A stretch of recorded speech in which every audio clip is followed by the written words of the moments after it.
Bill gates ఏపీకి రావడంపై social మీడియాలో గత 2 రోజులుగా విపరీతమైన ప్రచారం జరుగుతుంది. కొందరేమో ఆయన రావడం వల్ల ఏపీ దశ మారబోతుంది అంటే, మరికొందరేమో ఆయన వైరస్ తీసుకొస్తున్నాడు, అలాగే డేటాను దొంగిలించబోతున్నాడు అని భయపెట్టేస్తున్నారు.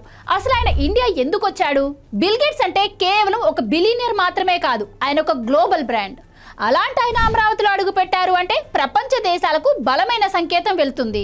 ఈయన రావడం వల్ల ఏపీకి 3 రంగాల్లో మేలు జరగబోతుంది. మొదటిది క్వాంటమ్ కంప్యూటింగ్.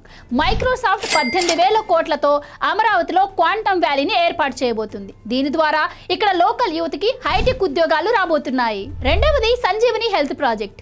దీని ద్వారా ప్రతి పేదవాడి ఆరోగ్య సమాచారం డిజిటలైజ్ అవుతుంది. ఫ్యూచర్లో మీకు ఏదైనా జబ్బు చేసింది అనుకోండి, మీ మొబైల్లోనే మీ హెల్త్ ప్రొఫైల్ చూసి ఏఐ ద్వారా చికిత్స అందేలా గేట్స్ ఫౌండేషన్ టెక్నాలజీ సహాయం చేస్తుంది. ఇక మూడవది వ్యవసాయం. డ్రోన్లు, ఏఐ వాడి రైతుల ఖర్చులు తగ్గించి ఆదాయం పెరిగేలాగా గేట్స్ ఫౌండేషన్ ఒక సరికొత్త సాగు పద్ధతిని రైతులకు చేరువ చేయబోతుంది. ఇవన్నీ ఒక పక్క రాష్ట్ర ప్రతిష్టను పెంచుతుంటే, మరోపక్క ఆయనపైన నెగిటివ్ ప్రచారం చేస్తున్నారు. బిల్ గేట్స్ కరోనా సృష్టించారని, ఎప్స్టీన్ ఫైల్స్ లో ఆయన ఉన్నారని, ఏపీలో డిజిటల్ హెల్త్ డేటా మొత్తం ఆయన కొట్టేస్తున్నారని ప్రచారం చేస్తున్నారు. ప్రపంచంలోనే మోస్ట్ పవర్ఫుల్ దేశం అమెరికా. అక్కడ కరోనా వల్ల దాదాపు 11 లక్షల మంది చనిపోయారు. అక్కడ కోర్టులు కావచ్చు, FBI చట్టాలు ఎంత బలంగా ఉంటాయో మనందరికీ తెలుసు. తప్పు చేసి ఆధారాలు దొరికితే అధ్యక్షుడైన అక్కడ కోర్టుల ముందు తలవంచాల్సిందే. బిల్ గేట్సే కరోనాని తీసుకొచ్చారు అని ఆధారాలు ఉంటే ఇప్పటి వరకు ఆయన బయట ఎలా తిరగగలుగుతున్నారు? ఇప్పటి వరకు ఆయన మీద ఒక్క కేసు కూడా నమోదవ్వకుండా ఎందుకుంటుంది? మన డేటా మొత్తం తీసుకుంటున్నారు అని ఆయన పైన ఆరోపణలు చేస్తున్నారు. మరి గూగుల్ కూడా ఇప్పటి వరకు మన డేటా మొత్తం ఇచ్చాం కదా. అలాగే ఈ తప్పుడు ఆరోపణలు చేస్తున్న వాళ్ళు కూడా గూగుల్కి డేటా ఇచ్చే ఉంటారు. మరి ఒకవేళ చోరీ చేయాలి అనుకుంటే దానిలోనే చేయొచ్చు కదా. అలాగే ఎప్స్టీన్ ఫైల్స్ లో కూడా ఆయన ఉన్నారు అంటున్నారు. దీనిపైన ఆయన ఇప్పటికే క్లారిటీ ఇచ్చారు. కానీ ఇది ఆయన వ్యక్తిగత విషయం.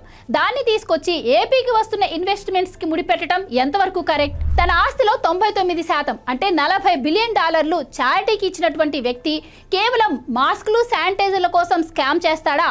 ఇది ఎలా ఉందంటే, సముద్రం పక్కన ఉన్నటువంటి వ్యక్తి చెంబుడు నీళ్ల కోసం దొంగతనం చేశాడు అన్నట్టుంది.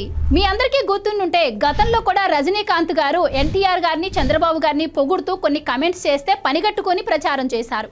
ఇప్పుడు కూడా బిల్ గేట్స్ వస్తుంటే అదే ప్రచారం చేస్తున్నారు. ఇలా ఎందుకు జరుగుతుంది అంటే, చంద్రబాబు గారి పక్కన ఎవరైనా గ్లోబల్ లీడర్లు కనిపిస్తే తమ రాజకీయ ఉనికి ఎక్కడ ప్రమాదంలో పడుతుందో అన్న భయం.